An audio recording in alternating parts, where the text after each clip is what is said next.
මොකද්ද? ඔයා චච්චක් ගාලා මට බයිනව නේද?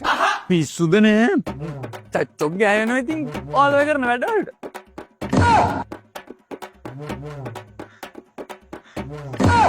අනේ නිකන් ඉන්න. ඔයා හැමදාම මට බයිනවා. අයියෝ කඩවුලේ හොඳ හිටපු ගෑණි එකපාරම පොඩි එකෙක් වුණා. දැන් මං එම්කේ. මං වගේ පොඩි එක්කෙනෙක්ට ඔච්චර කෑ ගහන්න ඕනේද?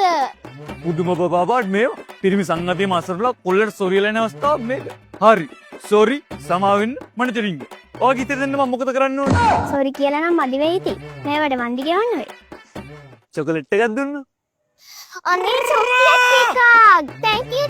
thank you. මට චොක්ලට් තියෙනවා නම් කන්න ඕනෙත් නෑ බොන්න ඕනෙත් නෑ. මොකක්ද ඕනේ? what ඕනේ? අයියෝ කඩවුලේ විටක පෙම්වතියක් විටක තොත්ත බබෙක් වෙන එක ගෑනුන්ගේ ප්‍රෝග්‍රෑම් එකේ කොටසක්ද නැත්නම් සැලසුම් කරලාද මායන් 64 එකක්ද? මරණ මේ බබාට පේන්න බෑ. කෙල්ල මෙහෙම බබාට දැම්මට අපි ඔගේ යුග පුරුෂයෝ කවදාවත් බබාට දන්නේ නැහැ. යමු. හරි යමු. ඕ මචං ඒ පැත්තෙන් යන්න එපා. බැකෝ මැෂින් දාලා කන්ස්ට්‍රක්ෂන් එකක් කරනවා. මේ පැත්තේ යන්න බෑ. ඒ පැත්තෙන් යන්න. මෙහෙන් යමු. අනේ මට කොගා තියෙන බැකෝ දොස්තරයා